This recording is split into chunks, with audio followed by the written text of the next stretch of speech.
विघ्नहर्ता श्री गणेश, श्री गणेश, श्री गणेश।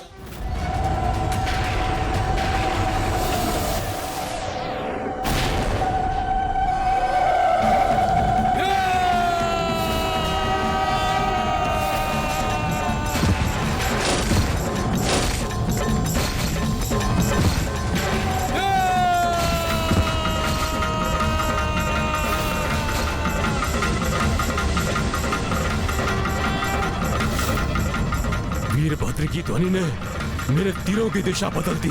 मुझे इन्हें नियंत्रित करना होगा।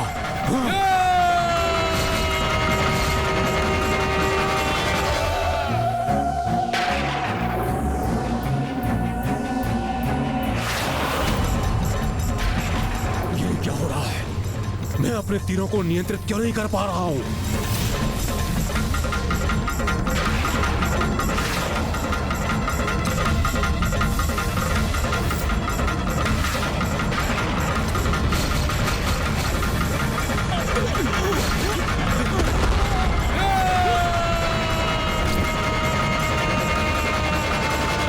सैनिक अपने अपने स्थान पर लौटे।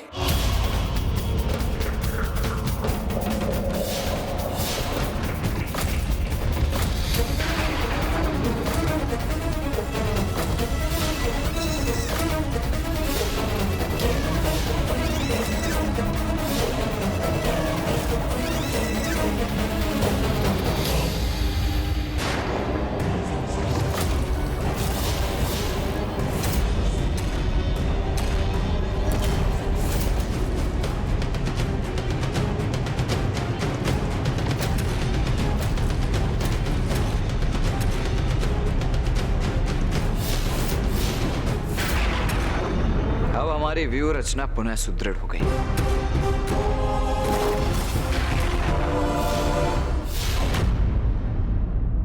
कुमार कार्तिकेय, माता महाकाली और वीरभद्र जी ने प्रथम आक्रमण में अट्टासुर की रक्षा कर ली, किंतु अब तारकासुर अपने द्वितीय आक्रमण के लिए तैयार था, जो और भी भयंकर होने वाला था।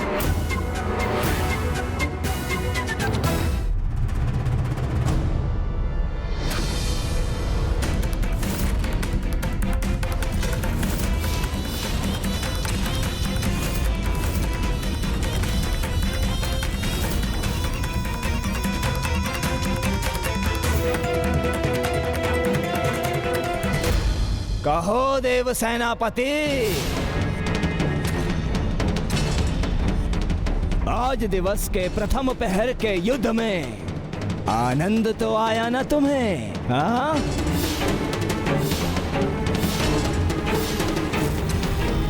इस प्रहर के युद्ध में सिद्ध कर दिया तुमने कि तुमसे अधिक कुशल रणनीतिज्ञ हूं मैं। युद्ध के प्रारंभ में ही अपने सर्वाधिक शक्तिशाली महायोद्धा, ये चक्रव्यूह और अपनी रणनीति और ये वीरभद्र और देवी महाकाली सबकी सहायता प्राप्त कर ली तुमने, किंतु मैंने तो केवल अपने एक ही महायोद्धा कंदिरा का परिचय दिया है तुम्हें।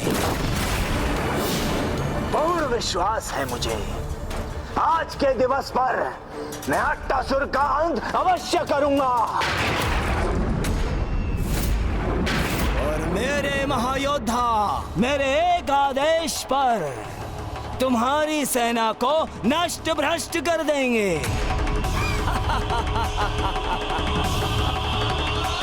योद्धा अपने वचनों से नहीं, अपने अस्त्र शस्त्रों से युद्ध करते हैं तारकासुर, किंतु मैं समझता हूं तुम्हें इसका कोई ज्ञान नहीं होगा।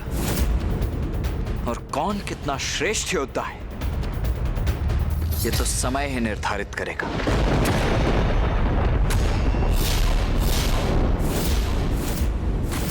वो ज्ञात करने का समय अब आ गया है कुमार कार्तिकेय।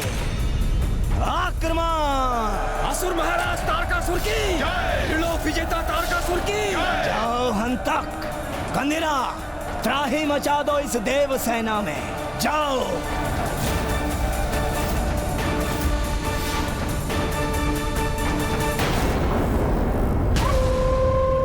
नेत्र पानी मुझे ज्ञात है, अपना युद्ध कौशल दर्शाने के लिए तुम लालायित हो रहे हो, किंतु यहीं रहकर तुम्हें मेरी रक्षा करनी होगी। उचित समय आने पर मैं तुम्हें अवश्य याद करूंगा। और मैं महाराज, मेरे लिए क्या आदेश है? प्रतीक्षा करो बहू का, क्योंकि जो कार्य तुम्हें करना है वो अत्यंत महत्वपूर्ण है। उचित है महाराज।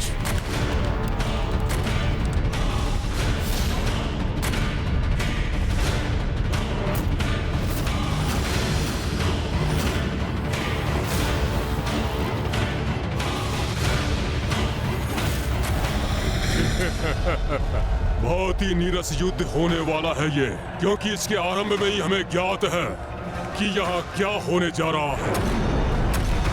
सदा यही भूल तो करते हो, देवताओं को कम आंकने की भूल। देवसेना अपने स्थानों पर स्थित रहकर इन असुरों को रोकने के लिए तैयार हो जाओ।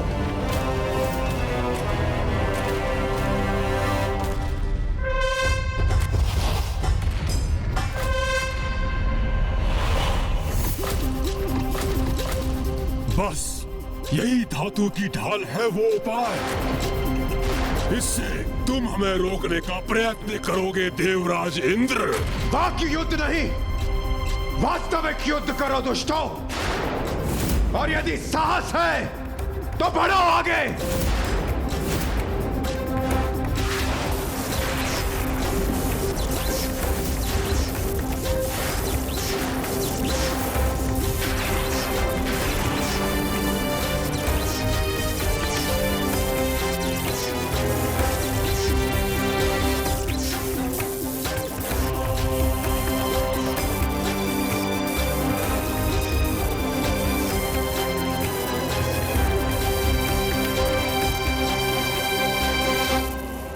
देवराज इंद्र ने इन ढालों को अपनी विद्युत शक्ति प्रदान कर देवसेना के लिए एक शक्तिशाली विद्युत कवच का निर्माण कर दिया है।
कदाचित देव शक्ति को भेदना अर्थात मैं सुरक्षित ही रहूंगा। महाराज, आप मुझे अनुमति क्यों नहीं दे रहे कि मैं आगे बढ़कर इन सभी देव सेना को एक ही क्षण में नष्ट कर दूं? नहीं बहू का नहीं, अभी तुम्हारे लिए ये उचित समय नहीं है।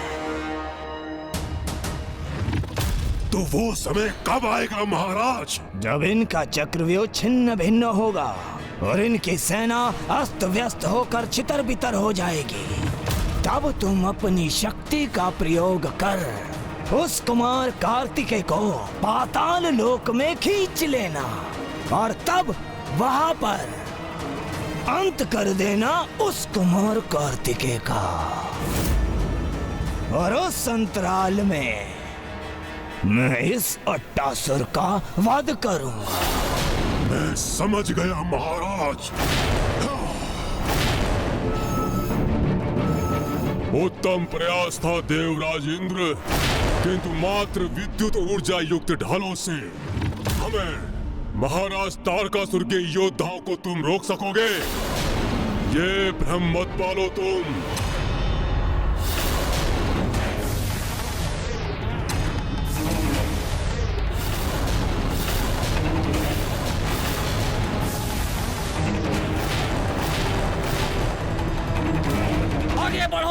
भेद देंगे इस व्यू रचना को। महाराज तारकासुर की जय, महाराज तारकासुर की जय।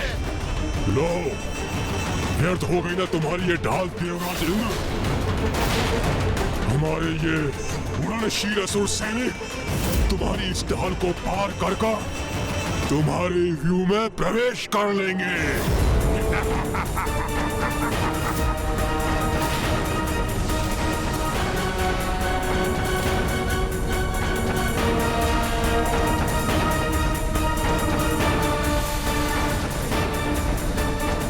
ये असुर अपनी शक्ति का प्रदर्शन तो आवश्यक समझते हैं, किंतु विरोधी की शक्ति को आंकना कदापि नहीं।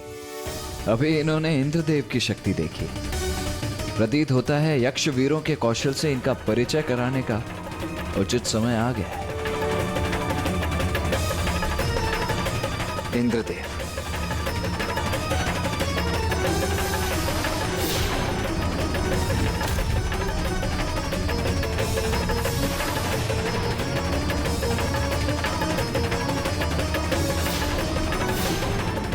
सेना सुदर्शन चक्रव्यूह।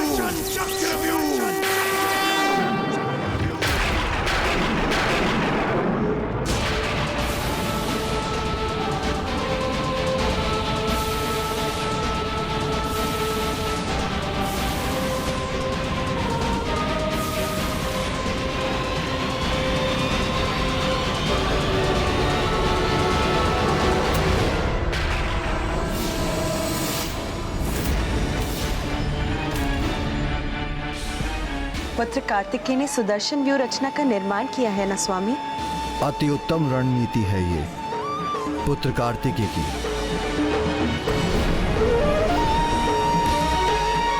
देव सेना के समस्त वृत्त एक के ऊपर एक स्थित होकर एक दुर्गाकार वृत्त का निर्माण कर रहे हैं।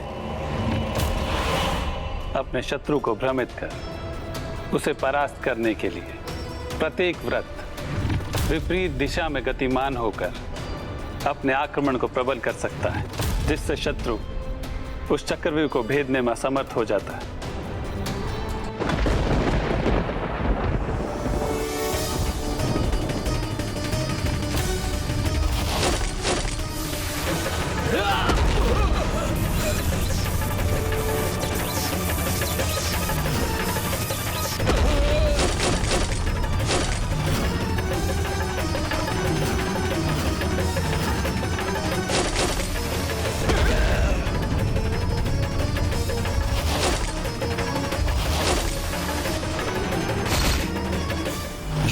ऐसे ही चलता रहे और शीघ्र सूर्यास्त हो जाए तो मेरे प्राण सुरक्षित रहेंगे।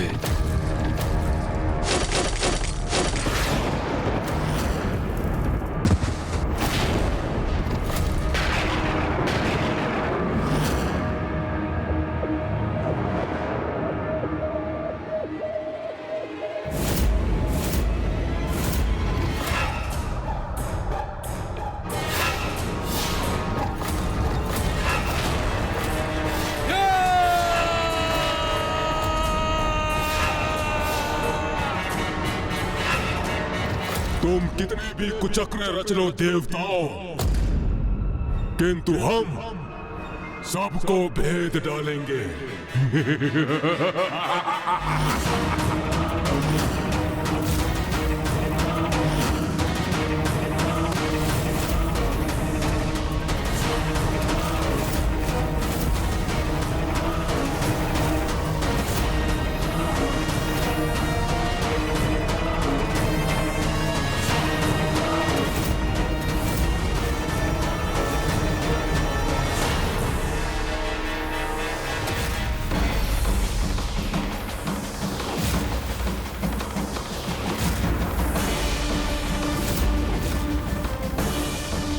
ये क्या?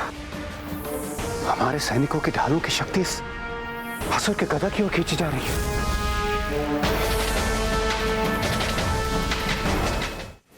क्या हुआ देवराज? तुम्हें क्या प्रतीत हुआ कि तुम विद्युत ऊर्जा के स्वामी हो? तो इसका प्रयोग करके तुम मुझे रोक लोगे? तो देखो, मेरी इस गदा ने तुम्हारी समस्त विद्युत ऊर्जा को शौक लिया है और अब मैं तुम्हारी विद्युत ऊर्जा का स्वामी बन गया हूं।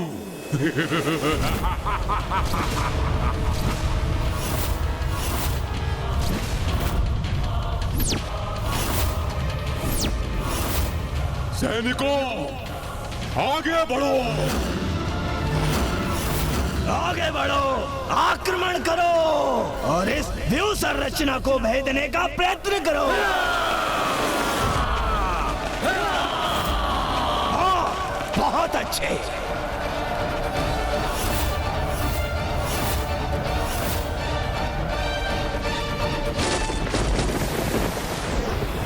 देव सैनिकों, गतिशील हो जाओ।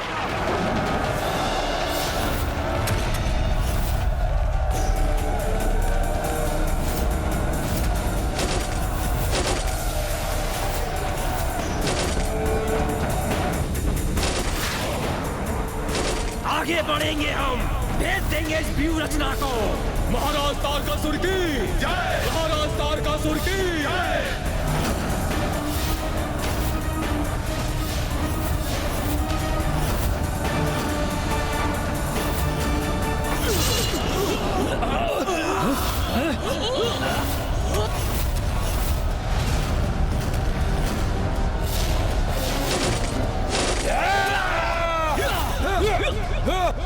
इंद्रदेव, तुम्हारी ऊर्जा को अंधकारमयी ऊर्जा में परिवर्तित कर तुम्हारी इस क्रीड़ा का अंत करूंगा मैं।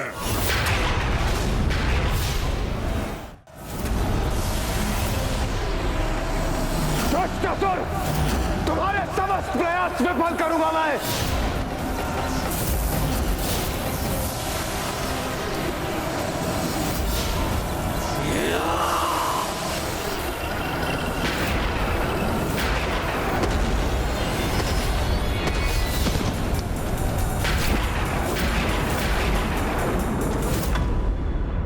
हंतक की गदा किसी भी देवता की ऊर्जा को सोखकर उसे अंधकारमयी ऊर्जा में परिवर्तित कर सकती है।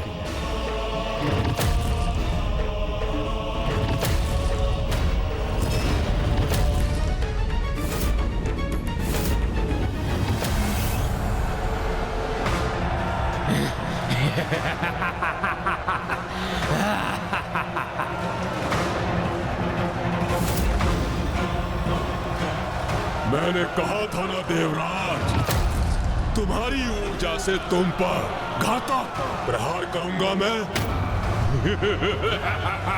किंतु मैं देवराजेंद्र को क्षति नहीं पहुंचने दूंगा।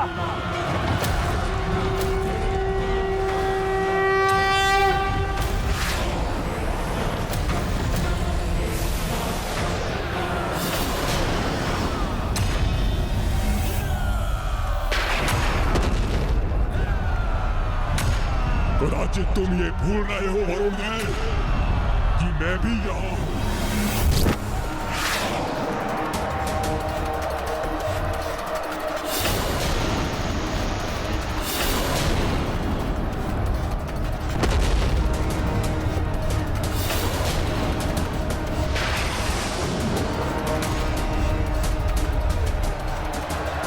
इसने अपने बाण से मेरे जल को वाष्प में परिवर्तित कर दिया और उस दुष्ट की गदा मुक्त हो गई।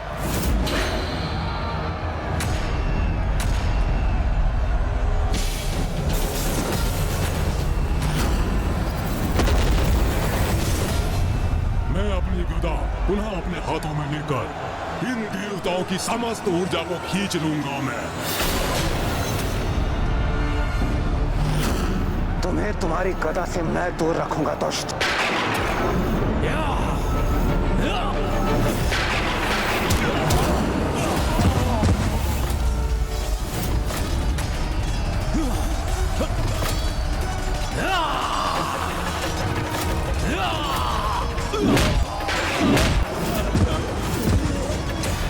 इस व्यू को भेद देंगे हम, आगे बढ़ेंगे, नष्ट कर देंगे इस देव सेना को।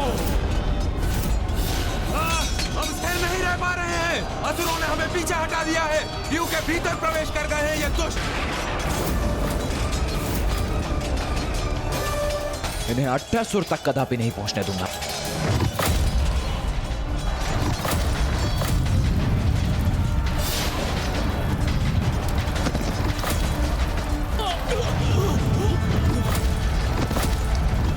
दुष्ट असुरों, कुबेर की गदा के समक्ष तुम टिक नहीं सकोगे।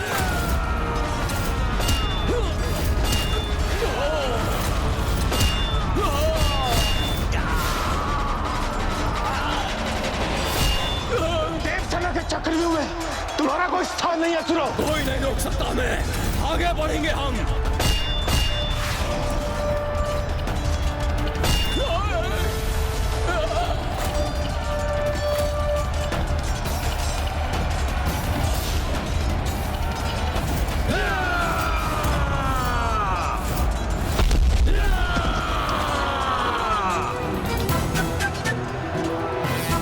देवराज इंद्र और हंतक के युद्ध के मध्य सूर्यदेव आ गए और फिर कुछ ऐसा घटित हुआ जिसकी किसी ने कल्पना भी नहीं की थी। ये क्या? मैं ऊर्जा विहीन हो रहा हूँ, जिसके कारण समस्त सृष्टि संकट में आ जाएगी।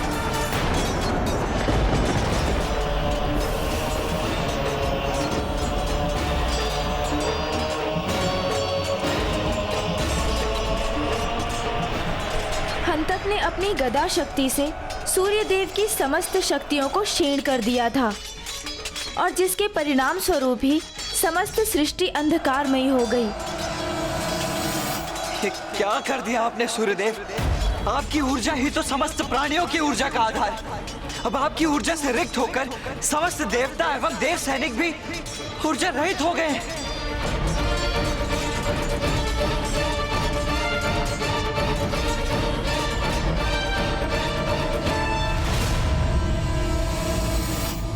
युद्ध का मैदान हो या कार्यस्थल, चुनौतियां तो आती ही हैं। उसका सामना करना ही वीरता है।